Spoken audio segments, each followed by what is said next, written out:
नमस्कार दोस्तों, एग्जाम साधक के YouTube प्लेटफॉर्म में आपका स्वागत है। आज हम क्लास में क्या पढ़ने वाले हैं, पहली नजर तो हम उस पर डालते हैं। आज हम पढ़ने वाले हैं, अभी हम आपको एक चीज और बता दें क्लास को आगे बढ़ाने से पहले कि अभी तक की जितनी क्लासेस हुई हैं, अभी हमने कॉन्स्टिट्यूशनल बॉडीज जो हैं, कॉन्स्टिट्यूशनल कमीशंस जो हैं, उन्हीं को कवर अप किया है, ठीक है ना। उसके बाद अब हम संविधिक आयोगों की ओर आगे बढ़ेंगे। तो देखिए, ये भी एक संवैधानिक आयोग है, ठीक है। तो आज इसके बारे में हम आपको जानकारी देने वाले हैं। तो सबसे पहले देख लेते हैं कि आज की क्लास में हम क्या कवर अप करने वाले हैं। तो नियंत्रक एवं महालेखा परीक्षक के बारे में आज हम पढ़ने वाले हैं, ठीक है। इनसे संबंधित जो भी इंपॉर्टेंट चीजें होंगी वो सारी चीजें हम आपको देने वाले हैं। उसके बाद मध्य प्रदेश महालेखाकार के बारे में भी हम आपको बताएंगे, क्योंकि कभी कभी क्या होता है कि इनसे संबंधित क्वेश्चन पूछे जा सकते हैं, ठीक है। चलिए, तो सबसे पहले शुरुआत, इसको कैग के नाम से भी जाना जाता है, आप सभी लोगों को पता होगा, ठीक है। तो नियंत्रक एवं महालेखा परीक्षक के बारे में आज हम शुरू करते हैं पढ़ना। सबसे पहले, जैसे कि हर वीडियो में हम शुरुआत कहां से करते हैं, तो शुरुआत करते हैं हम सामान्य परिचय से। तो इसकी भी शुरुआत किससे करेंगे? सामान्य परिचय से। अभी पिछली क्लास में हमने क्या देखा था? ओबीसी आयोग के बारे में बताया था हमने, उसमें राष्ट्रीय आयोग के बारे में भी हमने पढ़ा था, और मध्य प्रदेश पिछड़ा वर्ग आयोग के बारे में भी हमने आपको बहुत सारी जानकारी दी थी। वहां भी हमने सामान्य परिचय से शुरू किया था। उसके विकास के बारे में हमने काका कालेलकर समिति हो गया, बीपी मंडल समिति हो गया, रोहिणी समिति हो गया, उसके बारे में हमने आपको बहुत सारी जानकारी दी थी। साथ में ये भी बताया था कि अब ट्रेंड बदला है और आयोगों से कैसे क्वेश्चन पूछे जाने लगे हैं कि अब वो कमीशन दे देगा कि ये कमीशन किससे संबंधित है, ठीक है, ये कमीशन किसके लिए बनाया गया था। इस पर थोड़ा सा आपको फोकस होने की जरूरत है, ठीक है। तो अब हम बात करते हैं, देखिए इसका कार्यालय तो अंग्रेजों के टाइम पर ही स्थापित हो गया था, ठीक है। महालेखाकार का कार्यालय स्थापित हो गया था 1858 में। उसके बाद 1866 में इसका नाम बदलकर क्या कर दिया गया? नियंत्रक महालेखा परीक्षक। हालांकि ये क्वेश्चन इतना नहीं पूछा जाएगा, लेकिन नॉर्मली आपको पता होना चाहिए कि पहले महालेखाकार था, उसके बाद 1966 में इसका नाम बदला गया, नियंत्रक महालेखक परीक्षक कर दिया गया, ठीक है। 1884 में क्या कर दिया गया? भारत का नियंत्रक और महालेखक परीक्षक कर दिया गया, 1884 के रूप में पुनर्नामित कर दिया गया इसे, ठीक है, मतलब फिर से नाम इसे परिवर्तित कर दिया गया। अब इंपॉर्टेंट बात यह है कि भारत शासन अधिनियम 1919 जो है वो कैग से संबंधित है। पहली चीज तो आपको दिमाग में यही बिठा लेनी है कि भारत शासन अधिनियम 1919 जो है वो कैग से संबंधित है। नियंत्रक एवं महालेखक परीक्षा को सरकारी नियंत्रण से मुक्त कर वैधानिक दर्जा दिया गया, ठीक है। अभी तक क्या हो रहा था कि 1919 के पहले तक, 1918 तक सारी चीजें किसके हाथ में हुआ करती थी? अंग्रेजों के हाथ में हुआ करती थी, और अंग्रेज ही क्या करते थे? अपने हिसाब से हिसाब किताब सारी चीजें बना के और चलते थे। लेकिन जो हमारे यहाँ के राष्ट्रीय आंदोलन चल रहे थे, उनके दबाव में उनको ये करना पड़ा कि भाई थोड़ा बहुत हिसाब तो अब भारतीय जनता को भी देना पड़ेगा। तो ये भारत शासन अधिनियम 1919 उत्तरदायित्व का सिद्धांत पहली बार जो देखा गया था वो इसी अधिनियम के अंतर्गत देखा गया था, ठीक है ना। अब जब उत्तरदायित्व का सिद्धांत जुड़ा, किसके अंतर्गत? इस अधिनियम के अंतर्गत उत्तरदायित्व का सिद्धांत जुड़ा, और सिद्धांत जुड़ते ही स्वाभाविक बात है कि पहली चीज उत्तरदायित्व किस पे आएगा? मतलब वित्त संबंधी जानकारी कम से कम भारत की जनता को हो। हालांकि अभी उतनी शुरुआत नहीं हुई थी, लेकिन शुरुआत तो हुई, ठीक है, ये इंपॉर्टेंट है। तो यदि आपसे पूछ लिया जाए कि कैग को वैधानिक दर्जा किस अधिनियम के अंतर्गत दिया गया था, तो ये चीज आपको याद रखनी है कि भारत शासन अधिनियम 1919 के अंतर्गत जो है कैग को वैधानिक दर्जा प्रदान किया गया था, ठीक है। उसके बाद भारत शासन अधिनियम 1935 की बात यदि हम कर लें तो संघीय ढांचे में इसमें क्या किया गया था? केवल यह बोला गया था कि हम केंद्र को देंगे, लेकिन संघीय ढांचे में प्रांतीय लेखा परीक्षकों के गठन का भी प्रावधान कर दिया गया। इसका मतलब यह था कि यहां पर केवल केंद्र से संबंधित जानकारी कैग ले सकता था, लेकिन इसमें क्या किया गया कि संघीय ढांचे में प्रांतीय लेखों से संबंधित लेखा परीक्षकों के गठन का प्रावधान भी कर दिया गया। ठीक है, किसमें? 1935 में। तो दोनों में क्या अंतर था ये आपको याद रखना है। तो संघीय मतलब केंद्र से संबंधित और वैधानिक दर्जा 1919 में दिया गया, और प्रांतों से संबंधित प्रांतीय लेखा परीक्षकों का गठन भी 1935 के अंतर्गत कर दिया गया। ये भी आपको याद रखना है। ठीक है, अब हम बात करते हैं संविधान के अनुच्छेद 148 की, जिसमें चर्चा की गई है कैग की। तो भारत के राष्ट्रपति द्वारा एक कैग की परीक्षक की नियुक्ति की जाएगी। तो पहला यहां पर कौन कौन से क्वेश्चन पूछे जा सकते हैं ये आपको याद रखना है। तो पहला क्वेश्चन तो यही पूछा जा सकता है कि नियुक्ति से संबंधित कौन सा अनुच्छेद है। तो आपको याद रखना है कैग के नियुक्ति से संबंधित कौन सा अनुच्छेद है। एमपीपीएससी में एक क्वेश्चन 151 के बारे में, अभी उसकी चर्चा हम आगे करेंगे। तो यदि 148 पूछा जाए, ठीक है, कि अनुच्छेद 148 में क्या निहित है, तो कैग के नियुक्ति के बारे में ये बातें निहित है। पहला क्वेश्चन तो ये पूछा जा सकता है। दूसरा क्वेश्चन कैसे पूछा जा सकता है? दूसरा क्वेश्चन पूछा जा सकता है कि कैग की नियुक्ति किसके द्वारा की जाती है। तो आपको याद रखना है कि कैग की नियुक्ति राष्ट्रपति के द्वारा की जाती है। ठीक है, उसके बाद ये जो कैग है इसको सार्वजनिक धन का संरक्षक कहा जाता है। किसका संरक्षक कहा जाता है?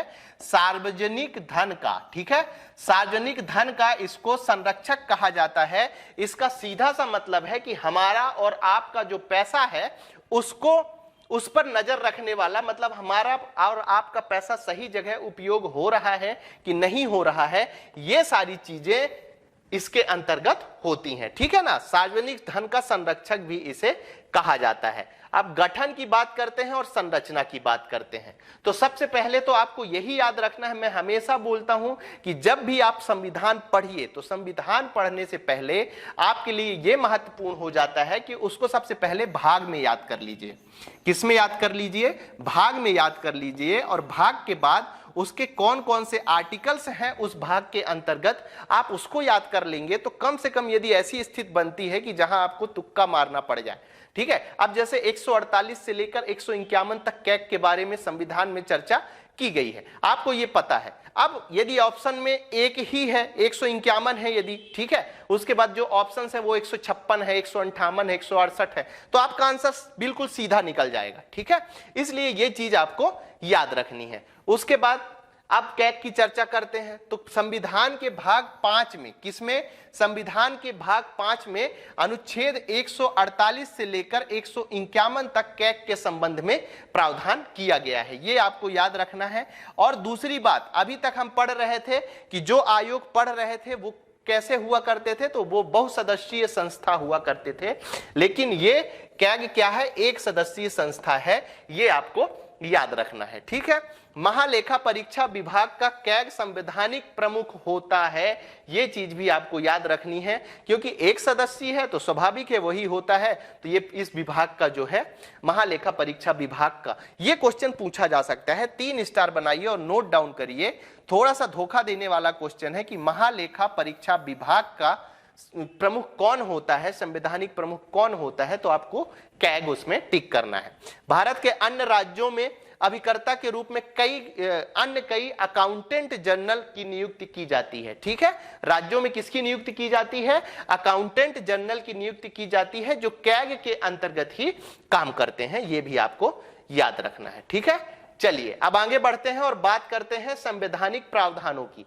अब इसमें ज्यादा डीप घुसने की जरूरत नहीं है, आपको केवल अनुच्छेद में किसके बारे में, और महालेखा जैसे कैग की चर्चा की जा रही है तो कैग किसके बारे में बताया गया है किस अनुच्छेद में, तो उसकी बात कर लेते हैं। 148 की जब बात करते हैं तो महालेखक परीक्षा के नियंत्रक एवं भारत के नियंत्रक एवं महालेखा परीक्षक की बारे में बात की गई है। अभी 148 हमने पढ़ा है, उसमें नियुक्ति और वो सारी चीजें राष्ट्रपति के द्वारा की जाती हैं, ये सारी चीजें हमने पढ़ी थी। फिर जब 149 की बात करते हैं, अनुच्छेद 149 की बात करते हैं, तो नियंत्रक एवं लेखा परीक्षा के कर्तव्य एवं शक्तियां, और ये क्वेश्चन एमपीपीएससी में पूछा जा चुका है, इसलिए आपके लिए महत्वपूर्ण हो जाता है कि यदि आपसे पूछा जाए कि कैग, अब इसमें दो तरह से क्वेश्चन पूछे जा सकते हैं। पहला क्वेश्चन क्या पूछा जा सकता है, पहला क्वेश्चन ये सीधे देके पूछ सकते हैं आपसे कि अनुच्छेद 149 में किसका वर्णन किया गया है। तो आपको याद रखना है कि कैग के कर्तव्य एवं शक्तियों का वर्णन 149 में किया गया है, पहला क्वेश्चन। और दूसरा क्वेश्चन आपसे पूछ सकते हैं कि कैग के कर्तव्य एवं शक्तियों का वर्णन किस अनुच्छेद में किया गया है। मैंने हमेशा आपको कहा है कि जब भी आप इन लाइनों को पढ़िए, ठीक है ना, तो आप पहले लेफ्ट से राइट की ओर पढ़िए, मतलब एक बार सीधा पढ़िए और एक बार इसको उल्टा पढ़िए। तो सीधी सी बात है कि आपका एक बार रिवीजन भी हो जाएगा और चीजें क्लियर भी हो जाएंगी। जब वहां पर इस तरह के क्वेश्चन पूछे जाएंगे तो आपके दिमाग में किसी भी तरह का कंफ्यूजन नहीं रहेगा, ठीक है। तो अनुच्छेद 149 के अंतर्गत नियंत्रक एवं महालेखक परीक्षा के कर्तव्य एवं शक्तियों की बात की गई है। अब बात करते हैं अनुच्छेद 150 की। अनुच्छेद 150 में किसकी बात की गई है, तो संघ एवं राज्यों के लेखों के प्रकार की, मतलब कौन कौन से लेख होते हैं, संघ में कौन कौन से लेख होते हैं, राज्यों में कौन कौन से लेख, और किस हिसाब से लेखा परीक्षा काम करेगा, ठीक है। वो सारी चीजें 150 में चर्चा की गई हैं। 151 में क्या है, अंकेक्षण प्रतिवेदन की बात की गई है, ठीक है। प्रतिवेदन से संबंधित बहुत सारी चीजें अनुच्छेद 151 में की गई हैं। तो पहली बात तो आपको यह याद रखना है कि भाग 5 में अनुच्छेद 148 से लेकर 151 तक कैग की बात की गई है। उसके बाद ज्यादा डीप नहीं घुसना है आपको, हर अनुच्छेद के बारे में आपको थोड़ी थोड़ी सी जानकारी होगी तो आपका क्वेश्चन सही हो जाएगा, ठीक है। क्योंकि एमपीपीएससी में पिछली बार उन्होंने केवल कर्तव्य और शक्तियों के बारे में पूछ लिया था कि किस अनुच्छेद में वर्णित है, और उन्होंने क्या किया था कि 148, 149, 150, 151 इस तरह ऑप्शन दे दिया था। एग्जैक्टली तो याद नहीं है, लेकिन ऑप्शन में बहुत कंफ्यूजन था, इतना मुझे याद आ रहा है, ठीक है। चलिए आगे बात करते हैं नियुक्ति की। तो नियुक्ति और कार्यकाल की, तो नियुक्ति के बारे में मैंने आपको पहले ही बताया है कि कैग की नियुक्ति किसके द्वारा की जाती है, तो कैग की नियुक्ति राष्ट्रपति द्वारा की जाती है, किंतु वह राष्ट्रपति को प्रसाद पर्यंत पद पर नहीं रख सकता है। प्रसाद पर्यंत का मतलब यह है कि नियुक्ति तो ठीक है राष्ट्रपति कर देगा, लेकिन यदि हटाना चाहेगा तो ऐसा नहीं है कि राष्ट्रपति की इच्छा के ऊपर निर्भर है कि आज राष्ट्रपति उठे और बोले कि आज हम कैग को हटा रहे हैं, ऐसा वो नहीं कर सकते हैं। उनकी इच्छा पे ये चीज डिपेंड नहीं करती है कि कैग को कब हटाना है कब नहीं हटाना है। शपथ किसके द्वारा लेगा, तो वो राष्ट्रपति के द्वारा शपथ लेगा या राष्ट्रपति द्वारा नियुक्त जिस व्यक्ति को नियुक्त किया जाएगा उसके द्वारा वो शपथ लेगा, ठीक है। तो ये दोनों चीजें आपको याद रखनी है। अब बात करते हैं कार्यकाल की और सेवा शर्तों की। कार्यकाल क्या है, तो 6 वर्ष या 65 वर्ष की आयु जो भी पहले हो, मतलब कैग की कार्यकाल कितना है तो आपको याद रखना है 6 वर्ष या 65 वर्ष। किसी भी तरह का कंफ्यूजन नहीं पालना है, और ये पूछा जाता है। मैं आपसे बार बार रिक्वेस्ट कर रहा हूं कि ये बहुत ही सिंपल क्वेश्चन होते हैं और इस तरह के क्वेश्चन बिल्कुल भी आपसे गलत नहीं होने चाहिए, ठीक है। तो यदि कार्यकाल के बारे में पूछा जाए तो 6 वर्ष या 65 वर्ष की आयु जो भी पहले हो उसके अंतर्गत कार्य करता है कैग। सेवा शर्तें तो संसद द्वारा निर्धारित होती है। सबसे पहले तो आपको याद रखना है यहां पर राष्ट्रपति नहीं, एक दिन पहले मैंने भी बताया था और फिर से रिपीट कर रहा हूं मैं एक बार अपने आप को कि सेवा शर्तें जो हैं वो संसद द्वारा निर्धारित होती हैं। अब हम बात करते हैं सेवा शर्तों की। तो जब भी सेवा शर्त की बात हो तो इसमें थोड़ी सी चीज अलग हो जाती है। क्यों? क्योंकि सेवा शर्तें जो है संसद के द्वारा निर्धारित होती हैं। मैंने पहले भी बताया है और एक बार फिर से बता रहा हूं कि जब जब संसद आए तो आपको एक बार वहां पर ठहर के जरूर सोचना है कि कहीं सेवा शर्तें राष्ट्रपति के द्वारा तो निर्धारित नहीं होती यहां पे, ठीक है। ये होते हैं कीवर्ड्स। क्या होते हैं ये? कीवर्ड्स। यदि आप यहां पर रुक गए, यदि वहां पर उस समय जिस समय आप ये क्वेश्चन कर रहे हैं आपके दिमाग में आ रहा है कि अभी याद नहीं आ रहा है, तो उस समय उस क्वेश्चन को आप उस टाइम कुछ टाइम के लिए स्किप कर दीजिए, ठीक है। उसके बाद जब टाइम बचे तो आप आराम से सोचिए कि क्या कैग की जो सेवा शर्तें हैं, और ये पूछा जा सकता है क्योंकि ये थोड़ा सा ऑड है, ठीक है। तो आपको याद रखना है कि सेवा शर्तें किसके द्वारा निर्धारित होती हैं कैग की, तो संसद के द्वारा निर्धारित होती हैं, ना कि राष्ट्रपति के द्वारा। मैंने बार बार बोला है कि जब भी इस तरह फंसने वाली स्थिति हो तो आपको वहां पर ठहर जाना है, रुक जाना है, ठीक है। इसकी नियुक्ति के बाद इसके वेतन पेंशन आदि में लाभकारी परिवर्तन नहीं किए जा सकते। ठीक है, मतलब ऐसा नहीं है कि संसद यदि चाहेगी, जब इच्छा होगी संसद की, तो बोलेंगे कि कैग सरकार के पक्ष में काम नहीं कर रही है, तो हम एक काम करते हैं कि इनकी वेतन पेंशन ही कम कर देते हैं, इनकी वेतन 1 रुपए कर देते हैं। ठीक है, तो बेचारा वो क्यों काम करेगा? ठीक है, उनकी सुविधाएं कम कर देते हैं। जो हम रहने के लिए घर दे रहे थे तो हम वो घर ले लेंगे, जो गाड़ियां दे रहे थे वो गाड़ियां ले लेंगे। तो ये सारी चीजें बिल्कुल भी संसद के द्वारा नहीं की जा सकती हैं, आपको याद रखना है। क्यों नहीं की जा सकती हैं? क्योंकि जिस तरह से चुनाव आयुक्त के लिए स्वतंत्रता के अधिकार दिए गए थे, तो ये भी कैग के स्वतंत्रता के अंतर्गत है। स्वतंत्रता का सीधा सा मतलब ये है कि कैग स्वतंत्रता से कोई काम कर सके, उस पर किसी भी तरह का दबाव ना रहे। ठीक है, ये चीज क्लियर हो गई यहां तक। चलिए आगे बढ़ते हैं। वेतन पेंशन किसके समान रहेंगे? तो उच्चतम न्यायालय के न्यायाधीश के समान संचित निधि पर भारित होंगे। ठीक है, अब मैंने बार बार बताया है, ये चीज आपको याद रखनी है, क्योंकि स्टेटमेंट वाले क्वेश्चन पूछे जाते हैं। हो सकता है वो लिख दे कि कैग का वेतन एवं पेंशन चुनाव आयुक्त के बराबर होता है, जो संचित निधि पर भारित होता है। मैं बार बार बोल रहा हूं कि इस तरह लिखने का मेरा एक ही उद्देश्य है कि जो स्टेटमेंट वाले क्वेश्चंस हैं वो आपके किसी भी तरीके से गलत ना हो। ठीक है, तो ये चीज याद रखनी है। और संचित निधि पर भारी है, मतलब उसका क्या है कि लोकसभा में वोटिंग नहीं होती है, जो निर्धारित कर दिया गया है उसी आधार पर वेतन भत्ते दिए जाएंगे। ठीक है, अब त्यागपत्र और निष्कासन की बात कर लेते हैं। तो त्यागपत्र किसको देगा? तो नियुक्ति किसके द्वारा की जाती है? मैंने आपको बताया था कैग की नियुक्ति राष्ट्रपति के द्वारा। तो त्यागपत्र किसको देगा? तो राष्ट्रपति को ही त्यागपत्र देगा। निष्कासन राष्ट्रपति द्वारा कैग को उसी तरह हटाया जाएगा जिस तरह से उच्चतम न्यायालय के न्यायाधीश को। अब यहां पर तो चर्चा नहीं करते हैं, लेकिन अगली क्लासेस हमारी यूनिट 6 की प्रारंभ होने वाली है, उसमें हम हाई कोर्ट और सुप्रीम कोर्ट बहुत विस्तार से पढ़ने वाले हैं, तो वहां सारी चीजें मैं आपको बताऊंगा। अभी केवल आप ये याद रखिए, और इतना ही इंपॉर्टेंट है, आपके प्रीलिम्स में भी पूछा जाएगा, तो इतना ही पूछा जाएगा कि राष्ट्रपति द्वारा कैग को उसी तरह से हटाया जा सकता है जिस तरह से उच्चतम न्यायालय के न्यायाधीश।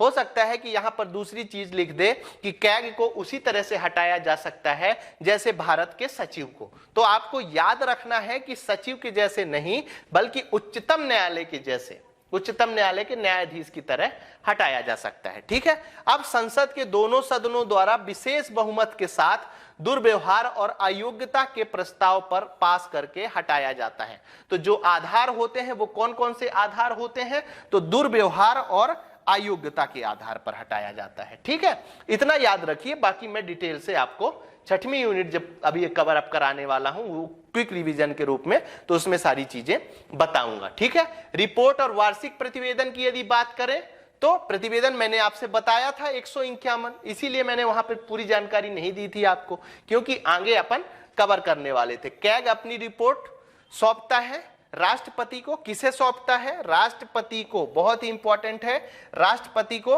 और क्या सौंपता है? केंद्र सरकार के लेखों से संबंधित रिपोर्ट राष्ट्रपति को सौंपता है, और राष्ट्रपति के द्वारा उसे संसद पर रखवाया जाता है, संसद पटल पर रखवाया जाता है। और संसद पटल का मतलब क्या है? दोनों सदनों से है, राज्य सभा से भी है, संसद से मतलब, और लोकसभा से भी है। ठीक है, मतलब दोनों सदनों के प्लेटफॉर्म पे या दोनों सदनों पर रखवाया जाता है, ये आपको याद रखना है। ठीक है, चलिए अब आगे बढ़ते हैं। राज्यपाल को, और यदि ऐसा लगता है कि वो राज्य से संबंधित मैटर है या राज्य से संबंधित लेखा जोखा है, तो किसको सौंपता है? कैग राज्यपाल को सौंपता है। राज्य सरकार के लेखों से संबंधित रिपोर्ट किसको सौंपता है?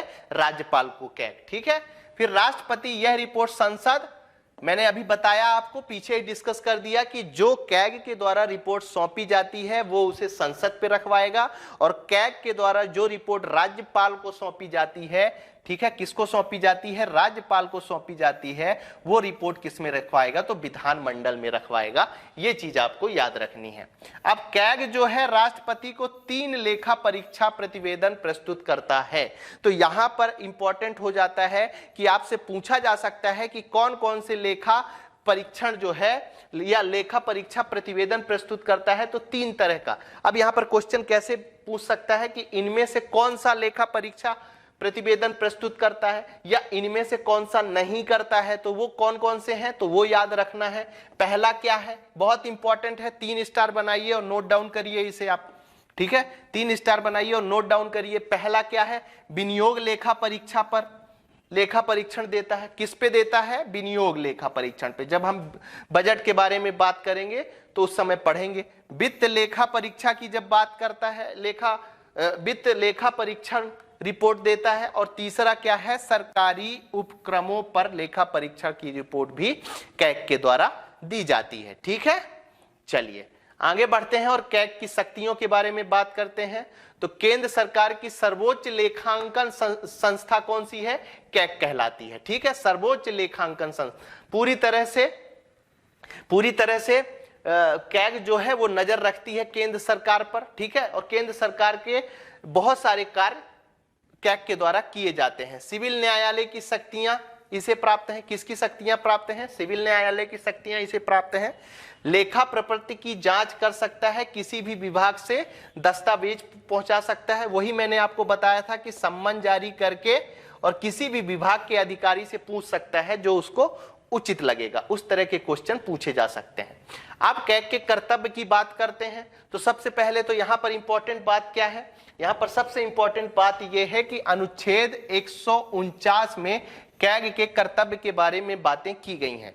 हो सकता है आपसे क्वेश्चन पूछ लिया जाए कि अनुच्छेद 149 में, और ये पूछा भी गया है, मैंने अभी आपको बताया है कि अनुच्छेद 149 में किसकी चर्चा की गई है, तो कैग के कर्तव्य के बारे में चर्चा की गई है। भारत और राज्य की संचित निधि से किए गए खर्चे का लेखा परीक्षण करने का काम किसका है, तो कैग का है। किसका, भारत और राज्य के संचित निधि का, याद रखिएगा। ठीक है, फिर भारत और राज्य के लोक लेखा सहित प्रत्येक राज्य की आकस्मिक निधि के खर्चे, किसके, आकस्मिक, ये कीवर्ड हैं, आपसे पूछा जा सकता है। आकस्मिक निधि के खर्चे का लेखा परीक्षण किया जाता है। फिर केंद्र शासित प्रदेश जहां विधानसभा है वहां संचित निधि खर्चे की जांच भी कर सकता है। तो ये सारी चीजें किसके द्वारा की जाती हैं, कैग के द्वारा की जाती हैं, और ये अनुच्छेद 149 में ये चीज बताई गई है। ठीक है, चलिए अब आगे बढ़ते हैं। कैग सभी निकायों, प्राधिकरण जिन्हें केंद्रीय और राज्य सरकारों के अनुदान मिलते हैं, क्या कीवर्ड है यहाँ पे, अनुदान मिलते हैं, उनका लेखा परीक्षण भी किसके द्वारा किया जा सकता है, तो उनका लेखा परीक्षण कैग के द्वारा किया जाता है। फिर कैग राष्ट्रपति को इस संबंध में सलाह देता है कि केंद्र और राज्यों के लेखा किस प्रारूप में रखे जाने चाहिए। मतलब राष्ट्रपति के सलाहकार के रूप में भी एक काम करता है कैग। ठीक है, तो इतने सारे कर्तव्य मैंने आपको बता दिए।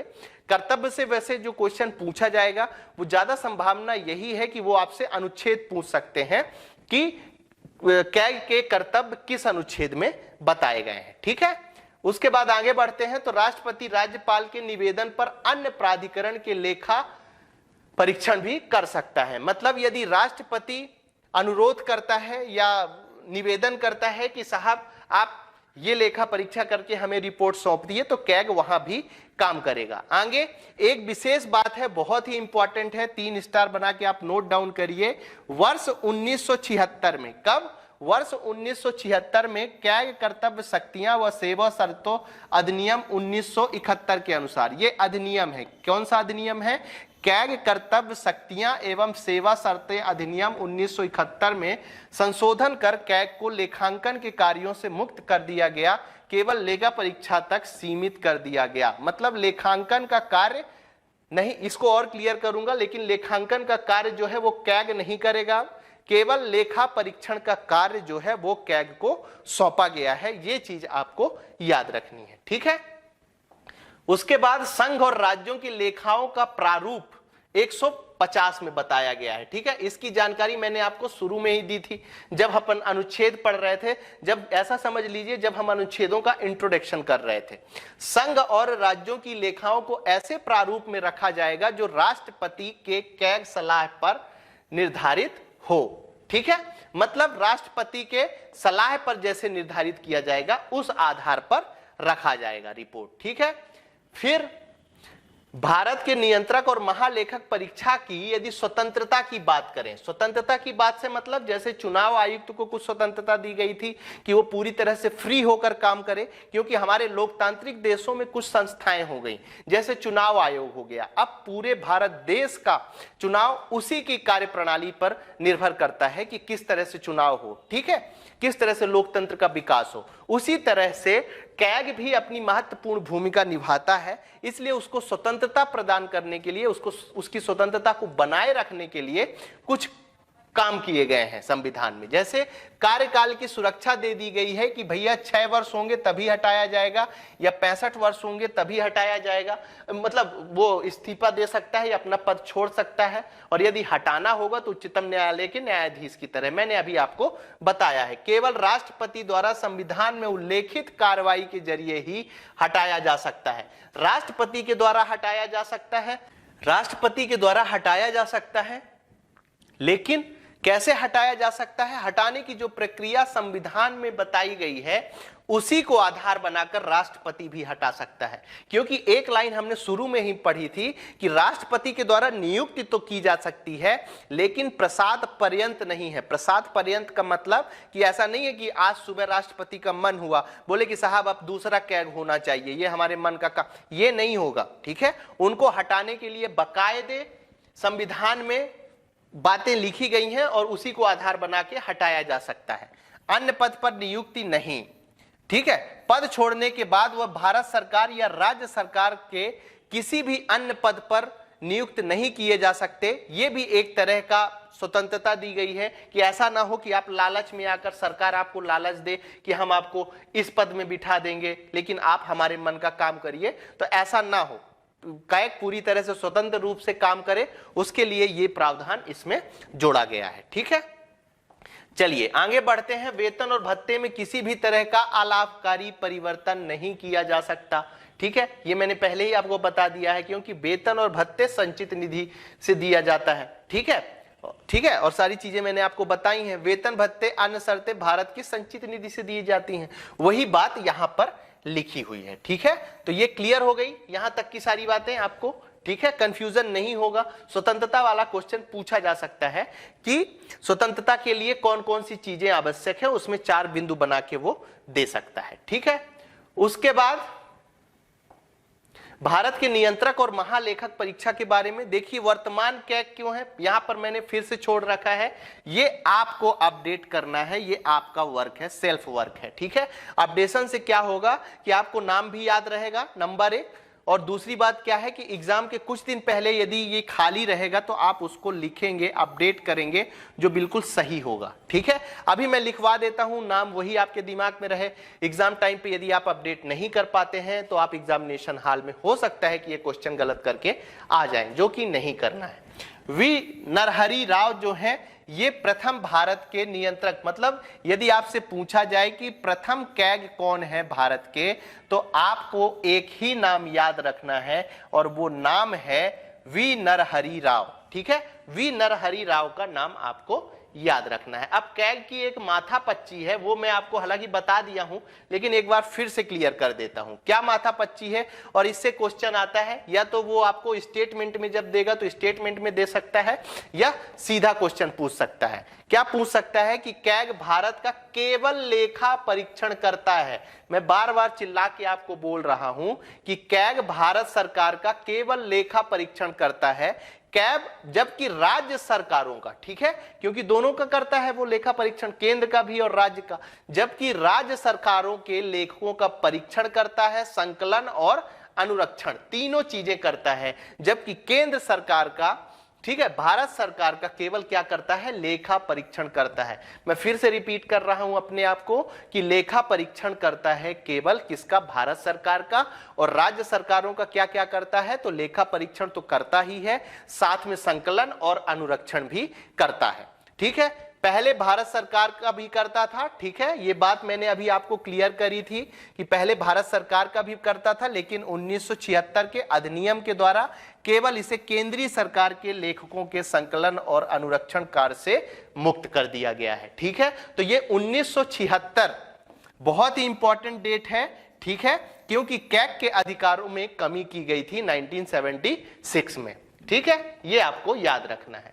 अब मध्य प्रदेश महालेखाकार के बारे में ज्यादा जानकारी तो नहीं है, 2-3 चीजें हैं जो आपको याद रखनी है और हो सकता है कि उनसे क्वेश्चन पूछा जा सके। पहली चीज क्या आपको याद रखनी है कि पद की स्थापना कब हुई थी, किसके पद की, मध्य प्रदेश के महालेखाकार पद की स्थापना कब हुई थी, तो मई 1985 में स्थापना हुई थी, ये याद रखना है। दूसरी चीज, मध्य प्रदेश में महालेखाकार एक महत्वपूर्ण वित्त संबंधी प्राधिकारी होता है, ये मैंने आपको पहले ही बता दिया है। एक इंपॉर्टेंट क्वेश्चन है, 3 स्टार बना के आप नोट डाउन करिए, जो कई एग्जामिनेशन में, खासकर वनडे एग्जामिनेशन में बहुत बार पूछा गया है और एमपीपीएससी में भी पूछे जाने की संभावना है कि प्रधान कार्यालय कहां पर स्थित है। तो प्रधान कार्यालय, मध्य प्रदेश महालेखाकार का प्रधान कार्यालय कहां पर स्थित है, तो यह चीज आपको याद रखनी है कि ग्वालियर में स्थित है, और उप कार्यालय कहां पर स्थित है, तो भोपाल में याद रखना है। ये दोनों चीजें आपको याद रखना है। ठीक है, चलिए आगे बढ़ते हैं, प्रमुख कार्यों पर बात करते हैं। तो मध्य प्रदेश शासन के वित्त और विनियोग, उसका संकलन करना, उन्हें भारत के कैग को प्रेषित करना, इसका प्रमुख काम होता है। उसके बाद मध्य प्रदेश के सभी ट्रेजरी और का लेखा परीक्षण करने का काम भी किसका होता है, तो मध्य प्रदेश महालेखाकार का होता है। तो इतनी चीजें ही आपको इसके बारे में याद रखना है। हो सकता है आपसे कार्यालय के बारे में पूछ लिया जाए, तो वो याद रखना है, और कब बना था ये पद मध्य प्रदेश में, वो चीजें याद रखनी है। ठीक है, अब अगली क्लास में हम क्या देखने वाले हैं, केंद्रीय सूचना आयोग के बारे में हम आपको जानकारी देने वाले हैं, और मध्य प्रदेश राज्य सूचना आयोग के बारे में भी काफी जानकारी हम आपको देने वाले हैं। ठीक है, यदि हमारी चीजें आपको पसंद आ रही हैं तो आप लाइक कर सकते हैं, जिन्होंने चैनल सब्सक्राइब नहीं किया वो सब्सक्राइब कर सकते हैं। साथ ही इसकी पीडीएफ आप जरूर ले लें, क्योंकि ये आपके लिए बहुत अधिक इंपॉर्टेंट है। हमारे टेलीग्राम चैनल एग्जाम साधक में जाकर इसकी पीडीएफ आप डाउनलोड कर सकते हैं। ठीक है, आप सभी के उज्जवल भविष्य की शुभकामनाओं के साथ आज की क्लास हम यहीं समाप्त करते हैं। धन्यवाद।